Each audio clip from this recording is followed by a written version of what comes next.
I'll never forget the day I read a book. It was contagious, 70 pages. There were pictures here and there, so it wasn't hard to bear. The day I read a book. Well, welcome everybody to November's Wafer Thin Books reading group discussion. Our discussion today is about, and I'm so well coordinated today. I have been juggling a gazillion things in the last 6 weeks have been crazy for me. So let me just momentarily come up. Here we go. So Wafer Thin Books, this month's book is Waiting by Goretti Kyomuhendo. Sorry, I practiced that, believe it or not. And this is her, this was her fourth novel, I think, 2007, to a third novel. Her first, let's see, in 96, actually the first two were also, the first two are Wafer Thin Books too, under 180 pages or so. And she, for a number of years, ran an organization called FemRight, which was a program to help Ugandan women write in about whatever material they want. And she has a book coming up next year from Catalyst Press called Promises, which from the description is about a couple where the husband goes to the UK and with the intent that that's going to be the transition to the wife coming and settling as new immigrants in the UK, and then complications happen on both sides and how they deal with that. So it seems like people in crisis is a favorite subject for her, and God knows the world is providing plenty of material for the foreseeable future. She is now working as part of the African Writers Trust. So it's still a charitable activity, but this is kind of more focused on writers early in their career and helping them get published and help them to get into paying work and things like that. And so with that, let me go back to real people mode. First thoughts of anybody about the book, except thank God we're not living in Uganda in the last days, well, even in any of the days of the Idi Amin. I have to tell you, it's not funny now, but when I was in 6th or 7th grade, we had one of those social studies, you have to do the report on a country. And I chose, we had Africa, so we had countries in Africa, and I chose Uganda, and Idi Amin had, recently come to power. And simply because that name seemed so goofy, I thought it was really cool. And I regret being so enthusiastic about the guy in my 7th grade report, because of course he turned out to be a horrible human being. Well, you in the UK, apparently, they were enamored of him for a short time, according to what I read, a very, very long, fairly thorough Wikipedia on Idi Amin. And I remember some things from the kids. I remember the rumors of cannibalism, and looking at it now with an adult's eyes, obviously it was an effort to paint him even worse than he was. Not that he wasn't sufficiently terrible and probably beheaded one of his wives who, had disappeared, never to be seen again, and was rumored to have been beheaded, and probably was. But yeah, his rise, through the British Army version in Uganda, and then his cozying up to and then taking out the president, and then immediately saying there will be elections. But then I think I remember this at the time, named himself. I was like 9. So by the time they got rid of him, I was like a junior in high school or sophomore in high school. So all of that period is still remains very vivid to me, and that's probably the first kind of autocratic, despotic African dictator that I had heard of, and certainly in reading it, he did plenty of bad things, but they certainly took no pains in trying to tag him with some other things. I liked the book. I thought it was very sympathetic to the young girl who was like from 13 to 15. I thought it was interesting the way when her mom dies, we don't see that. We just see that she's woken up from, not being well at a certain point, and then the information is kind of slipped in there. I think it's a interesting narrative device. You probably can't do that all the way through because maybe the reader gets impatient or feels like you're withholding information, but I think sometimes it has great effect to do that. So because a lot of things were prosaic and everyday, but I think that's part of the message. It's just you're trying to live and survive under sometimes horrific and sometimes fairly ordinary conditions. You have people who don't really like each other. The medicine woman was from outside, was not trusted. The other lady that really sort of becomes the stepmother, she was not really trusted. The old man who had been with Idi Amin, we find out later, not really trusted, and yet they all kind of are working together for everyone to survive. Well, one thing, I mean, I think there are a number of things. I think the book is stronger because she didn't go with it. She used a modernist technique of snapshots without holding the reader's hand and explaining, here's the transition. The modernist idea is you're smart enough to figure it out within a few paragraphs, so you don't need me to do that. I think a lot of books are, we can, at least I'm grateful for the days of that 3-volume Victorian novels are not the norm, because there was so much hand holding going on in those books. And then also, an adult writer embodying the world as seen through a child is a big challenge about how do you do that realistically, and also how do you can't do it absolutely, because you still got to provide enough frame that we understand what's going on in the world. And I thought that both, but the last thing I really, I think it's great to read something that's so of such a different culture, because especially towards the end with the liberators and even some of the characters who were there from the very beginning, how profound something like being from a different tribe, especially, and I guess Australia is somewhat homogenous, at least among the white folks, the non-indigenous people. We forget how much of the world is much more, broken into different groups and prejudices. I mean, just, we can't like that lady, even though she's doing all these wonderful things that are helping us out. Yeah, but she's Lindu, so we don't. It is. She might be a witch. Yeah.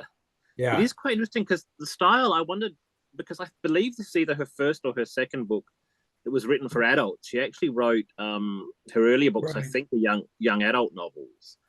And so I wonder if that both maybe contributes to the simplicity is not the word, but the straightforwardness perhaps of the style, but also makes her better at inhabiting that, as an adult writer, inhabiting a child's viewpoint, because she has experience, I think, writing for that audience with characters of that age.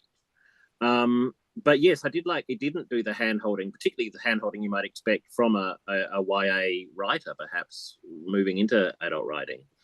The other thing I thought was interesting was the end, because reading the end of the book, at the time it felt a bit flat. It's sort of like, well, we've got through that.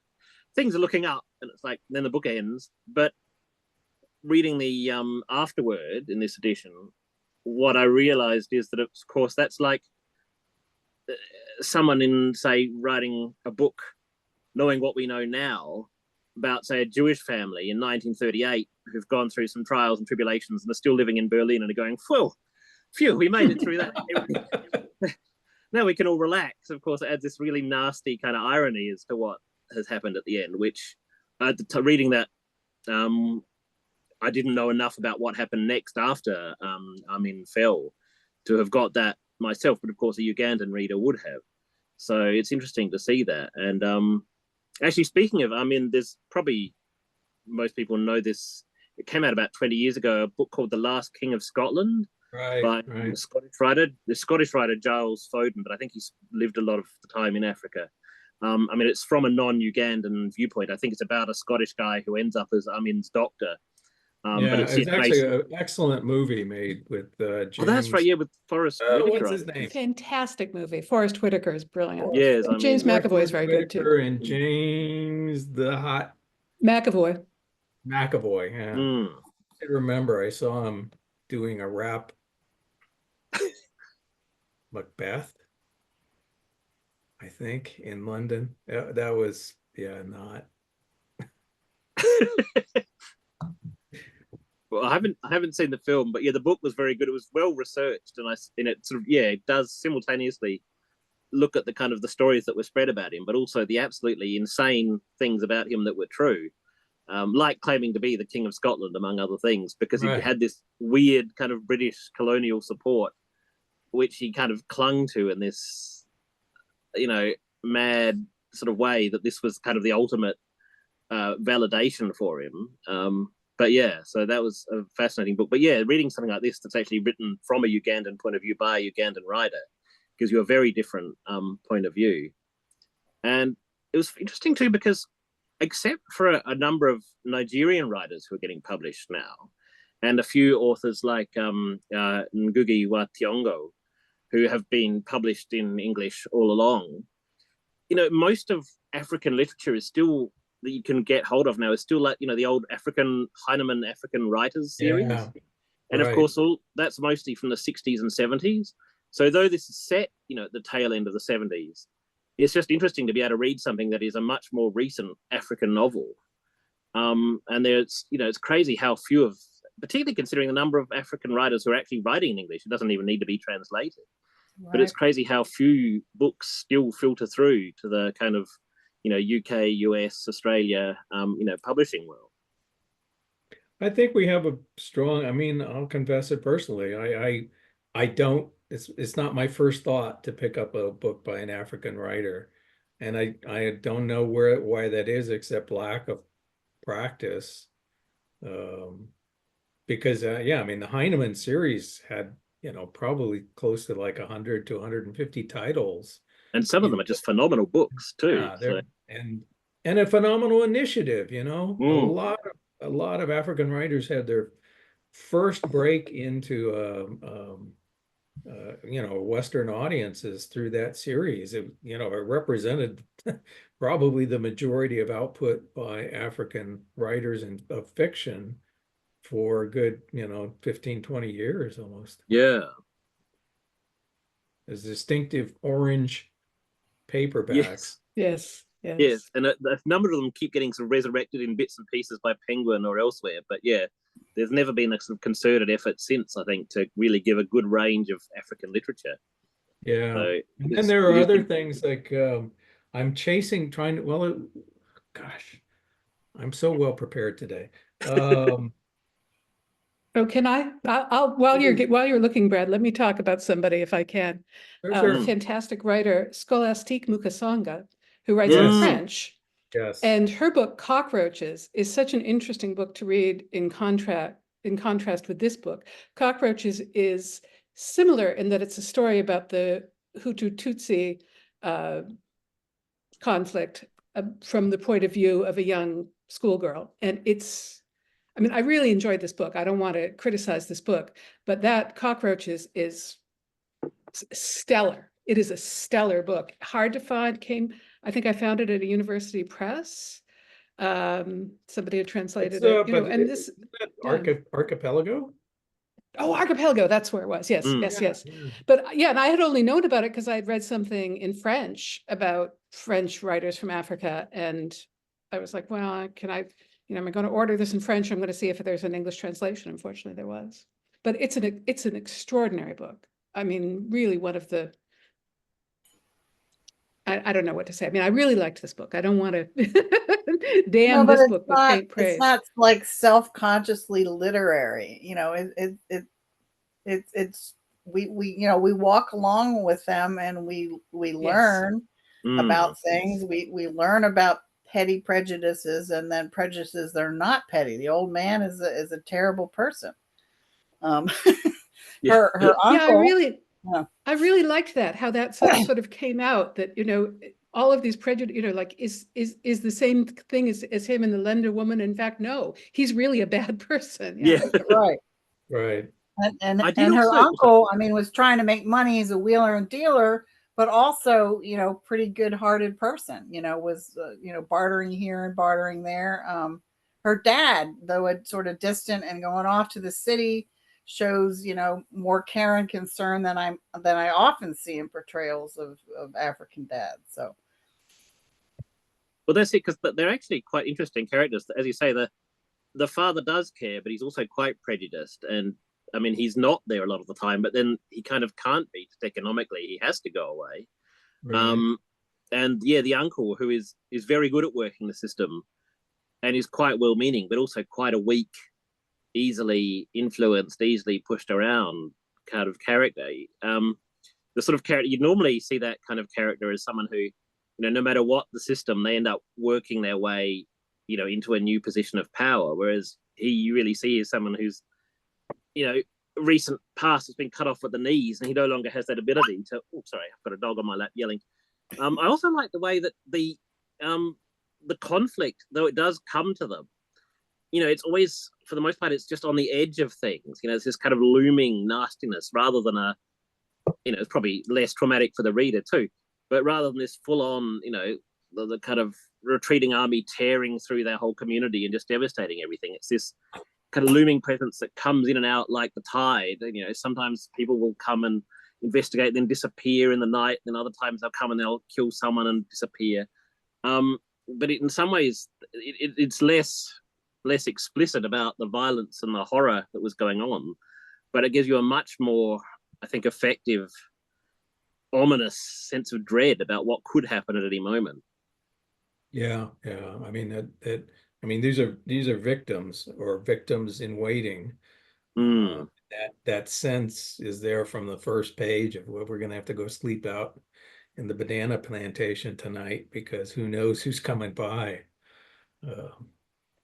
It's funny, this month, one of the other books I read was a little book called 33 Days by Leon Vert, who is a French writer, about essentially he and his wife evacuating Paris with everybody else down the highway and getting choked in the masses. And so many interesting parallels between this story and his, because in both cases you had these sort of ad hoc families that got created, like when they found that they're stuck in an abandoned barn out in the countryside for 3 or 4 days, and they've got to sort of organize themselves and survive. And the same sort of like, well, he's, you know, he's not really part of our family, but at the moment we're all sleeping under the same roof and sharing the same fears. So you find that kind of connection. Yes, we might not like her, but she's got some medical knowledge, and, you know, Yeah, we might not like them, but they can at least look after the kids while we go scrounging for food, or, you know, that's yeah. Well, also another one set in the same situation is Simonon's The Train, where the guy gets separated from his wife and essentially develops a romance with this other woman, even though she's gonna, you know, she's gonna be in the wind too in a matter of days. Yeah, I found I actually think the two writers that I wanted to mention that I'm still chasing down, but after the Heinemann series. So this one is from seven. She wrote like 3 or 4 in the early 70s, Edoora Lily Ulasi. And the title is Many Thing You Know Understand, which is, I mean, there are copies of this out there, but they're really hard to find. And it's on the Internet Archive, but of course, we can't get at it the way we Is it written in a kind of pidgin or not? Exactly. Yeah. Yeah. So that's kind of what's, I mean, the title conveys sort of it's essentially about a corrupt regional strongman and the circles of corruption that build up around him. And the other one, I'm still chasing this one down, but it's another Nigerian writer who apparently wrote a number of novels, most of them published in Nigeria, relatively unknown outside the Nigerian community, called Kalu Okpi. And one of the books they have on the Internet Archive is called Biafra Testament, which is about mercenaries during the Biafran War, Civil War in Nigeria. So there's more out there that seems to have fallen by the wayside that's worth exploring.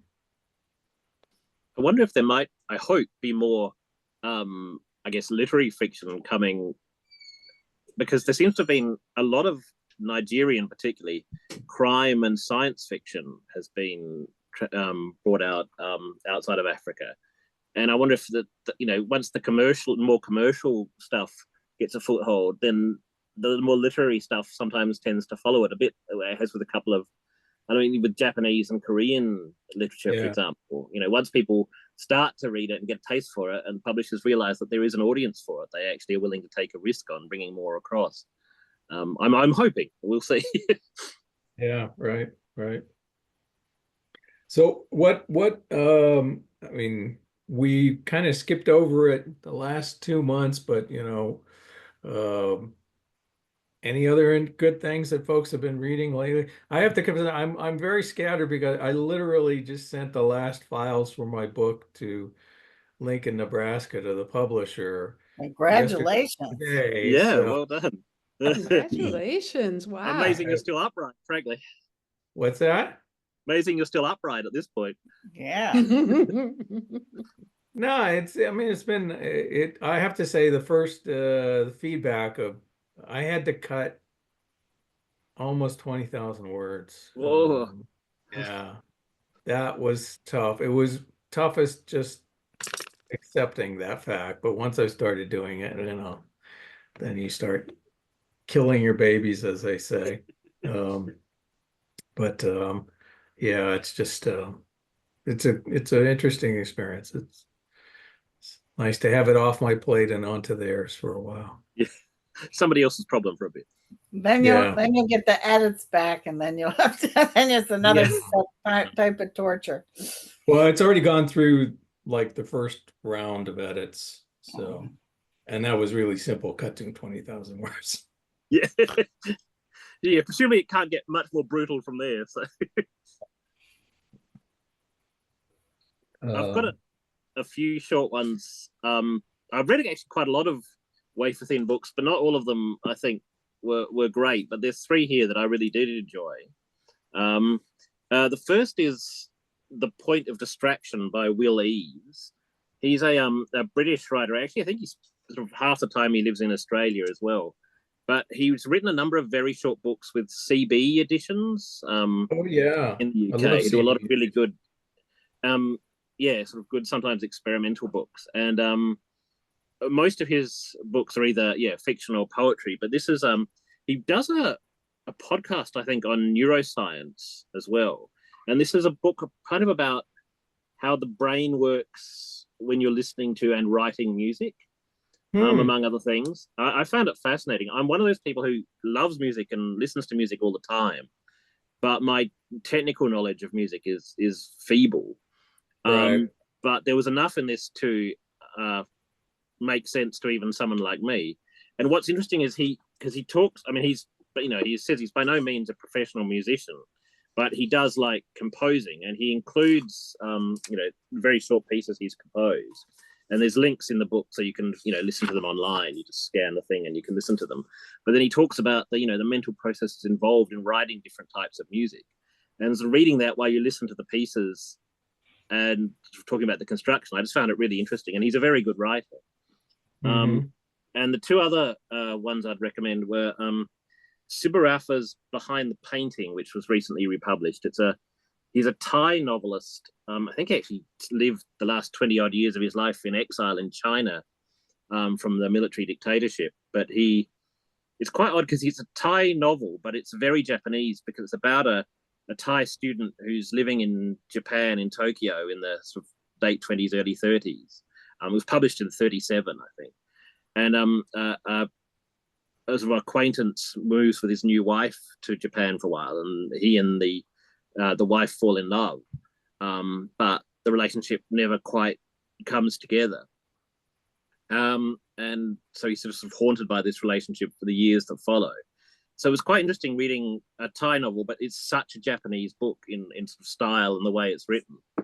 And the other one I just recommend, it's a sort of crime espionage book from Martha Albrand, who I'd not read before. She was German-born and then fled the Nazis and ended up in the US writing a huge number of crime novels. Yeah, it's fascinating because it's written, it's set in 1945. It was written in 1945.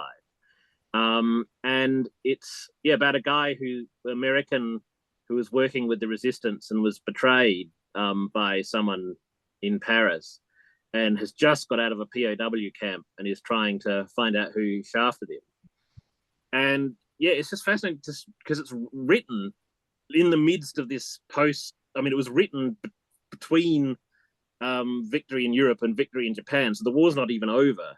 And so it's set in this just, returning to normal Paris, and it captures the atmosphere of it amazingly. It's just the particular time it happened to come out and be written in just adds a huge amount to it. So we're very recommended.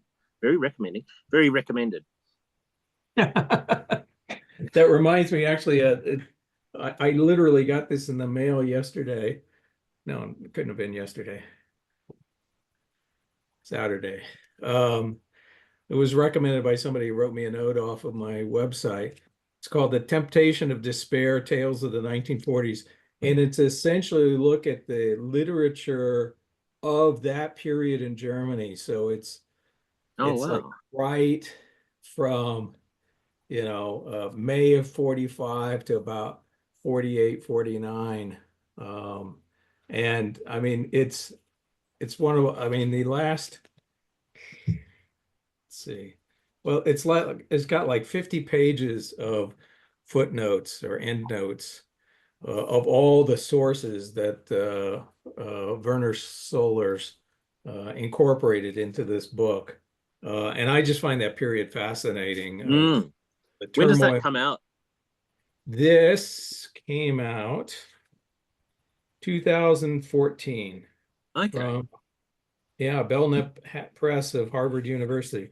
I got this cheap because it's a illegal ARC probably that somebody resold.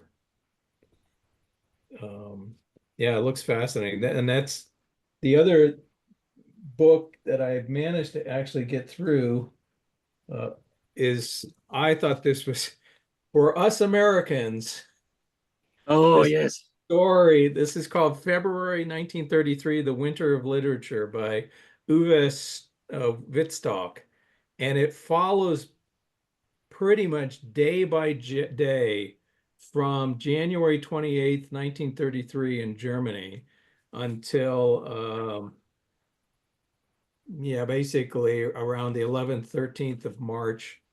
So about a 6-week period. And it's really, I can't recommend this highly enough, although it's deeply disturbing. Because of course, essentially it starts on the night before Hitler becomes chancellor, where they're having this grandiose party and there's all sorts of, literary and film and theater and etc. plus Nazis. Having this great party for the press club. And then the next morning, Hitler pulls off this thing where he becomes chancellor, even though he didn't technically have a majority in the Reichstag, and then immediately turns around and gets Hindenburg to sign this order that essentially says no one has any civil rights anymore. Project 2025. And then what's really moving about this is to realize how, there is story after story. So each day he kind of focuses on one or two characters. So it's people like Heinrich Mann and Bertolt Brecht and some major figures and minor figures. And how many of them essentially say, I got to leave. Like one of the characters comes to Berlin to give a talk, and he gives a talk and he's done with his talk and he's figuring out, I'm going to go to my hotel. And somebody says, no, you really should leave now.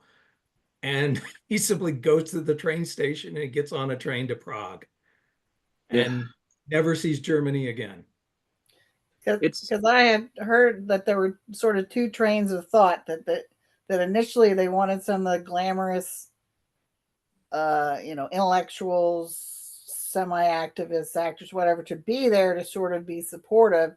But then the more they thought about it, the more they thought that, the scales would fall from their eyes and they would start reporting the truth. So then they started encouraging them all to leave. So I think that's because people said, well, why didn't they just imprison some of those people? No, they just wanted them out of there. And I guess they were willing for them to write from England about, but they couldn't see anything that was happening on the ground. They couldn't report. Well, this is why it's so, one guy goes and gives a talk and is convinced from a conversation afterwards that he has to get out of the country immediately. Another guy says, well, I need to clean up my apartment. And so goes back to his apartment, and 3 a.m. in the morning, there's the Gestapo to arrest him. It's a fascinating book. And yet it's funny because you see, as you say, people like Joseph Roth who are like, right, I'm out of here. And then people like Thomas Mann, who, his kids are, he goes to Switzerland for a short holiday, and his kids are writing to and ringing him and saying, do not come back. It is not safe. And he's like, it'll be fine. He's, completely misses what's going on. And then, of course, those kind of people who are just immediately accommodating themselves to the new regime and just, sucking up to the new Nazi powers and, crawling wherever they needed to go to get, power with the new people, and how quickly they turn on everyone, who they used to call friends.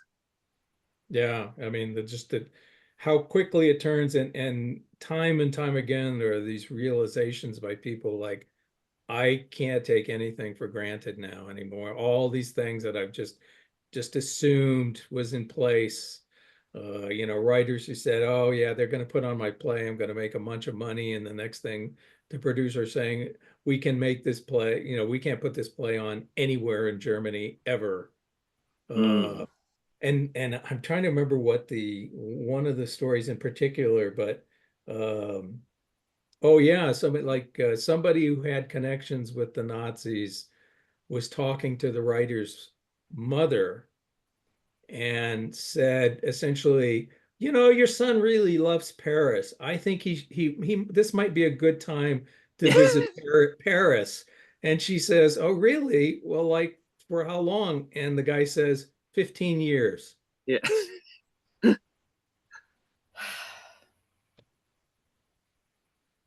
Yeah, I'm reading a biography of Barbara Pym, and early on she was fairly enamored with the Nazis, just like what's her name, Unity Mitford, and some other people. She's obviously not well known. She was just in her early 20s then and had a little romance there, and she kept going back. And she was like a nanny for this Jewish family, doctor, for a couple weeks, and then they're like, you got to go, and then they had to go, and it was just, people were just swept up by the charisma and the excitement, and who had no knowledge and no business being there. But yeah, and so then her friend talked her into cutting all the Nazi stuff out of her book before she would publish it, and she was definitely right to do that. She would have been a one and doneer. She had not. Well, one of the things I liked about the Wittstock book was, we think ourselves, well, if I had to leave the country tomorrow, I wouldn't have a job, I wouldn't have money, etc. There were people who got off the train. They spent their last cash to get a train ticket and, got off the train in another country, really having no money, having no idea how they're going to survive, really starting again from scratch. And just the courage that it takes to make that step is And you can see amazing. how so many of them ended up as, horrifying alcoholics like Joseph Roth. Just getting through that from day to day must have been astonishingly hard. Yeah, no kidding. So that was intensive enough a read for me for this month. Yeah. But yeah, if you like history that has uncomfortable reverberations for what we may be going through soon, I would highly recommend it. So I'm doing a reading the world challenge, and one of them was to find something that takes place in Poland, or in this case, East Prussia. So I've got Marrow and Bone, one of the New York Review books by Walter Kempowski. Kempowski, yeah. Yeah, who was from there himself. So he qualifies as a Polish writer, and at least 2/3 of the book, I think, takes place in Poland or East Prussia. So I think it fit the challenge I'm liking. It has some sort of sly elements and some elements that are a little bit ridiculous, but he's finally going off with this group, and they're going to write about luxury cars in these other settings. So they wanted to hire a writer. And I snuck a peek at the end. He comes back and his sort of girlfriend has left him. But he has the place to himself, so he's happy. He wrote, there's two other books. It wasn't Kempowski, he came from like a wealthy hotel owning family.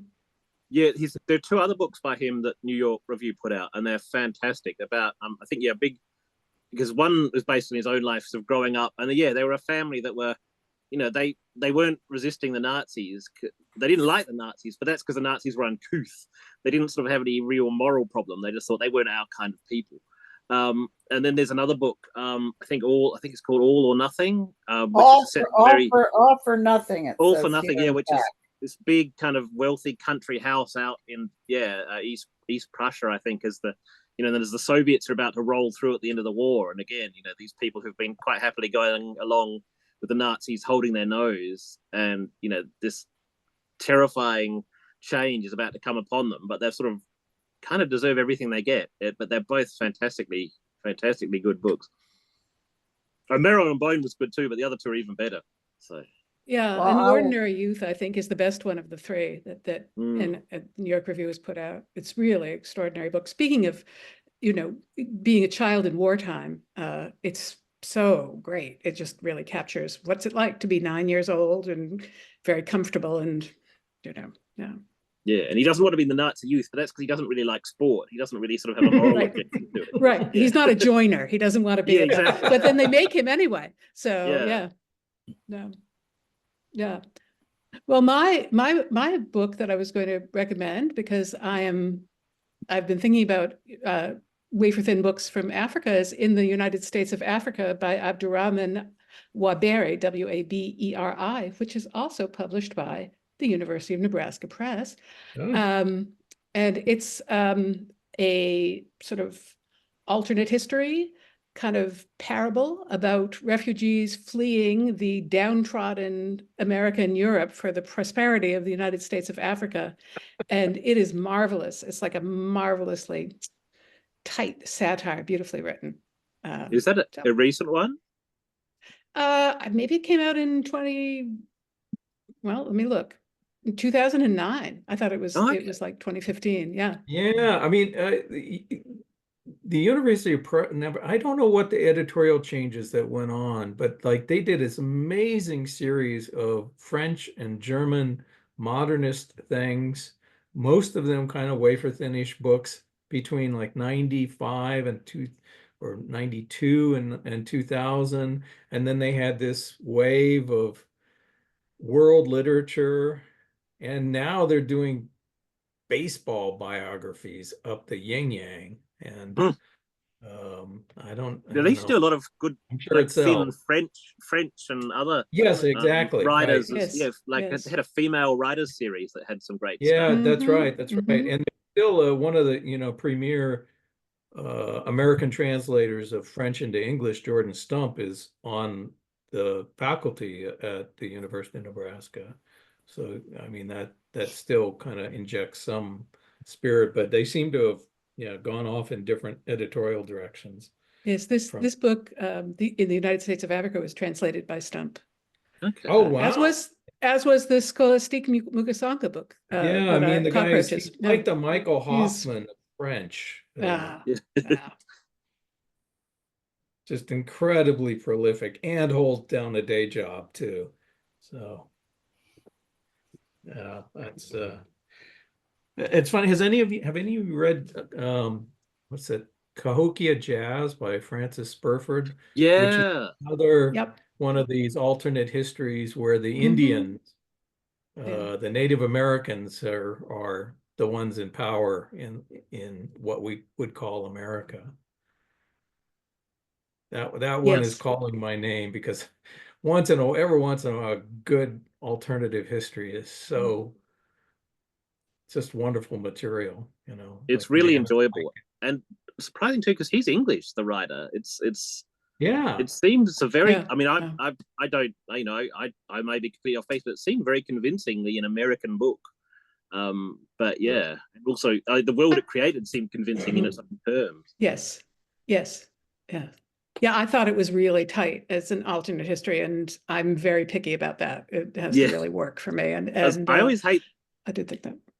I always hate the alternate histories where at the end something happens and it tidily ends up going back to our history, as though really this is that's the best. one. Let me Like just The mention Plot this. Against America by Philip Roth, which I liked a lot, right up until the end, where and then Mhm. basically it just turns back to being like we are, and everything's fine. As though this is kind of the best world and everything should return to it. It's like no, don't And do you that. have to commit to it all the way through. I think that's bogus to do that. Yeah. The one I read this year or listened to actually was Underground Airlines by Ben H. It's either Winter or Winters.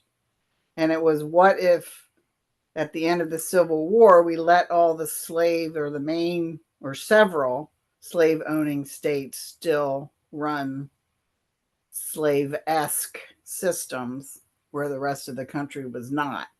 So then they had sort of a marshal system to get people who were on the run. There was an underground railroad, that's what they call it, underground airlines, but it was sort of different. And I thought he committed that all the way through. And for a white guy, I thought did a good job of having well-rounded black characters and black voices, which isn't always the case.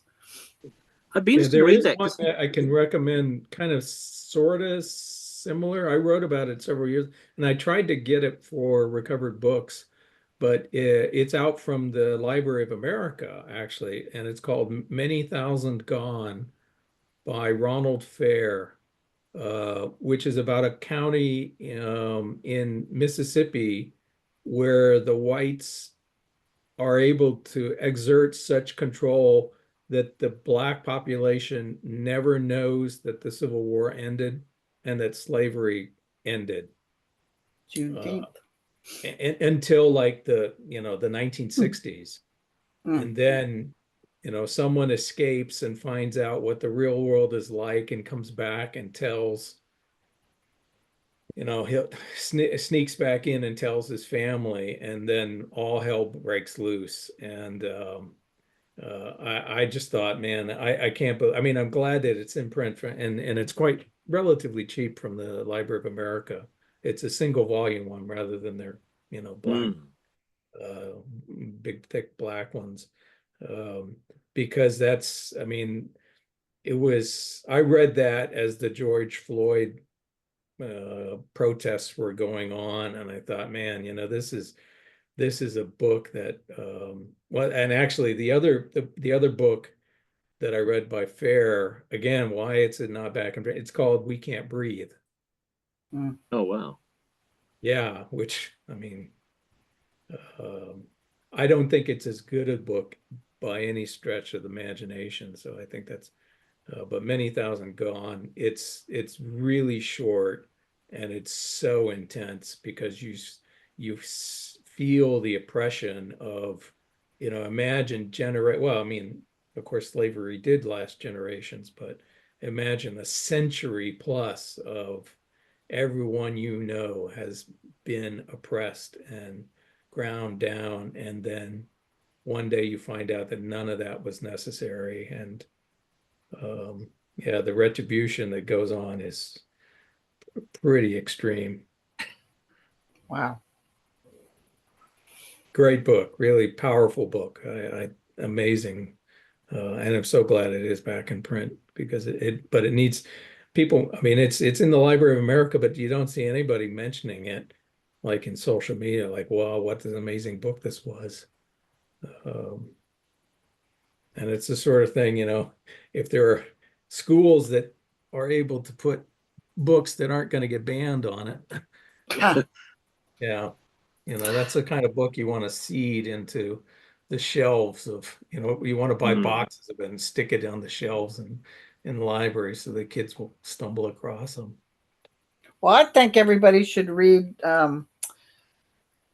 Chestnut's The Marrow of Tradition, which basically, in a fictionalized form, walks you through the horrible riot in basically Charlotte. He makes up a place, but a lot of the instances and the activities of like what the sheriff does, what the mayor does, all of those things are real to what that's. I don't know why they don't have sort of introductory to early turn of the century lit kind of thing with that, because it's both very clear-eyed and in some ways not um emotional at all. It takes us a step back sometimes, but and not really sentimental. It has a few sentimental moments because it's hard to not have that in that era. But everything I've read from Chestnut, I have been so impressed, and I'm just saddened that somebody like him is not, pushed forward more. Even his stuff that he sort of wrote for the white gaze, because that's what they would publish in magazines, they all have something sly, to say them. He had the Conjure Woman, the Conjure Woman's Tale, or something like that was one of the first things that we read. And then he wrote one that's a little more sentimental, but the Marrow and the House Behind the Chestnuts, but the Marrow of Tradition is just so powerful. So, wow, that's a good recommendation. there's just people out there that should be read, and we all know that. And Yeah, various reasons they're not the stars, and because of all the neglected books he's turned up. And well, my God, I mean that period is. That's one where if I had enough years in my life, I would deep dive into that because there was so much being printed. People were just consuming books with both hands, and a lot of it was, just crap like The Little Shepherd of Kingdom Come and these grossly sentimental books and formulaic. But I'm a big believer if enough crud is put out, there will be some gems hidden in there. And same with the kind of sheer volume of magazine fiction that was being turned out. I mean, again, a lot of it's crap, but some of it was astonishingly good. So, and there was so much of it. So much of it. Yeah, because some people's métier was the short form, and being published in either a popular magazine or some kind of quarterly was the way to go. Well, that's it. You'd be like Scott Fitzgerald and get rich just publishing, short stories, even if no one's reading your novels. So. Yeah, absolutely. I mean, that's that Virginia Faulkner, who I wrote the book about. He could crank out magazine fiction, at a drop of a hat. It was funny, but superficial, and she eventually got fed up with herself and stopped writing completely, in part because she didn't respect the work she was doing. But it was great money, no doubt. So yeah, it's the same in unadjusted inflation dollars as you get paid for short stories today. Yeah. I'm reading seriously. So, I mean, I was reading, in Don Powell, and it was like, oh, and then I wrote this piece for, it was some magazine that I'd written for, and it was like the same in unadjusted inflation dollars 60 years later. Fun. Yeah. Yeah, that's so depressing. Well, people aren't reading. I mean, they were, Mm. you read those. I mean, I've got actually a stack of Liberties on the floor here because that's my next project is kind of pre-code movies / pre-code literature and magazine and all that. And, they're like the New Yorker. I mean, one of the reasons the New Yorker can pay is the damn thing is, 60% advertising. And they're still making incredible advertising revenues. So you pick up a Liberty or the Saturday Evening Post, and it's like they used to joke in the newspaper business, we're the stuff that keeps the ads from running together. Yeah. So they, well, yeah, and they would sell 1 million copies a week. So yeah, the money made sense then. Now, forget it. I'm surprised it hasn't gotten worse. It's about Well, as bad as it can get. I was going to say, even in Little Women, she wins $100 as a prize in a story contest. And I have entered stories in contests where the prize was $100 in today's money. Yeah. That should be 1,000 minimum. I mean, and even that, if you like you say, if you adjust it, it's not the same from 100 years ago. It should be more than that. But $1,000 what you pay find your out, mortgage for a month. especially in the publishing business, you have everybody loves, New York Review Books classics and New Directions and all these, and you find out McNally Jackson or McNally Classics, and they're all Trust Baby funded.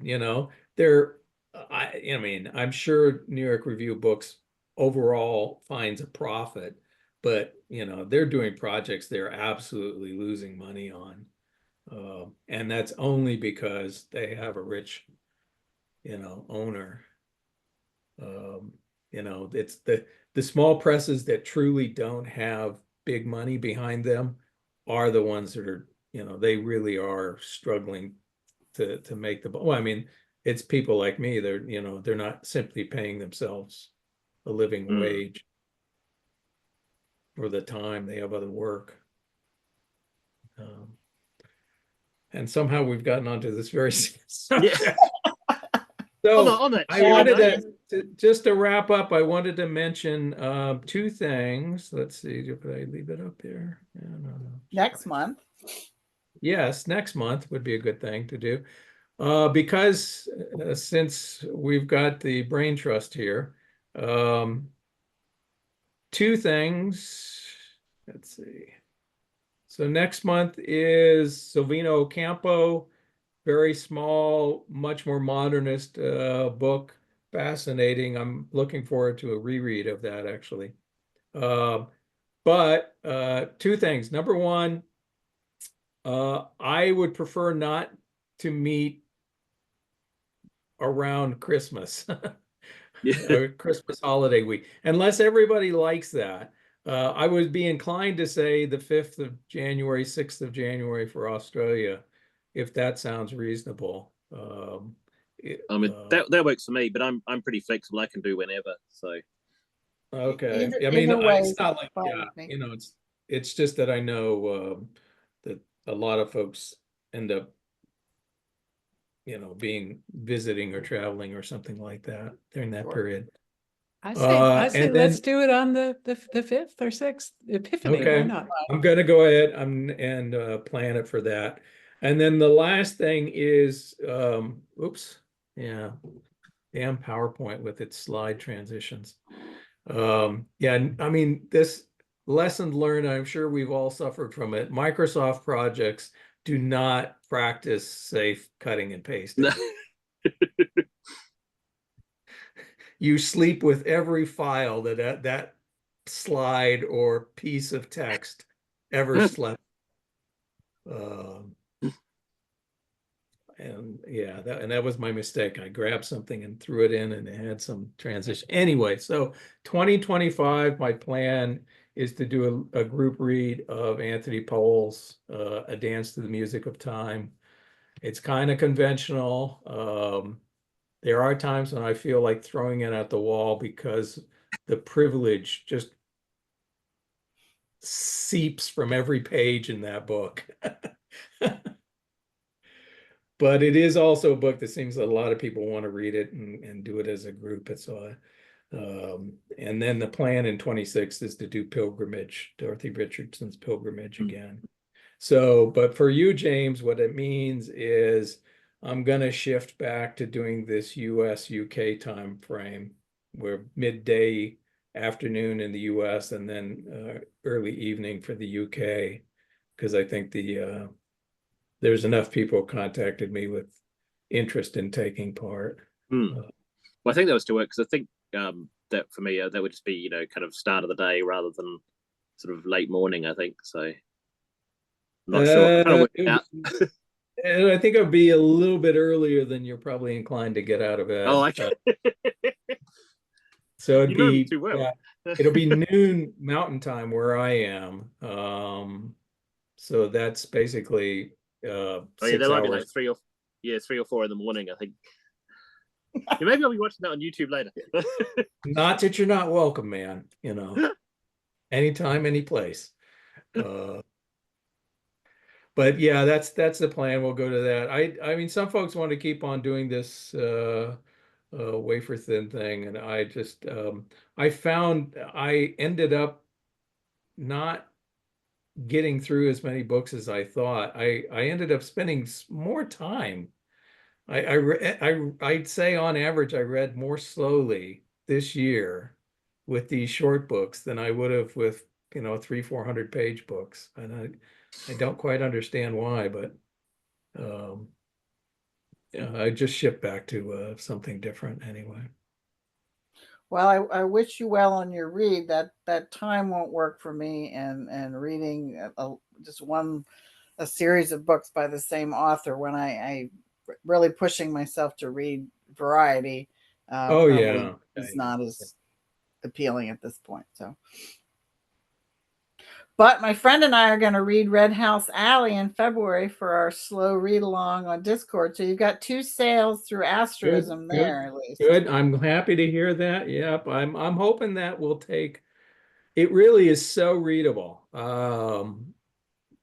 Which is amazing, especially seeing the translation from the first that Stephanie Ortega and I worked on that. I was a little bit disillusioned at the start, and then something clicked, and after like 2 rounds, she finally found her stride, and then it just really works well. And actually, we're working on another one, which will probably be out in 26th.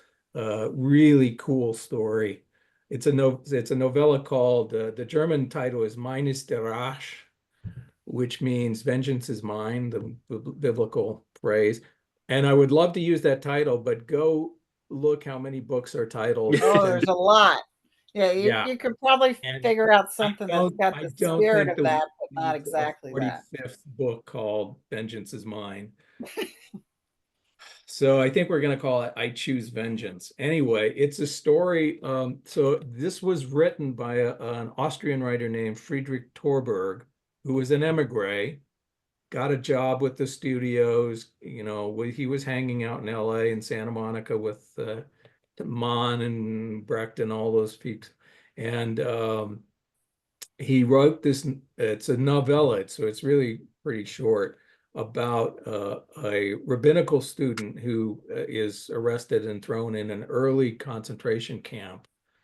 And they get a new commandant who segregates the prisoners into the Jews and the Aryans.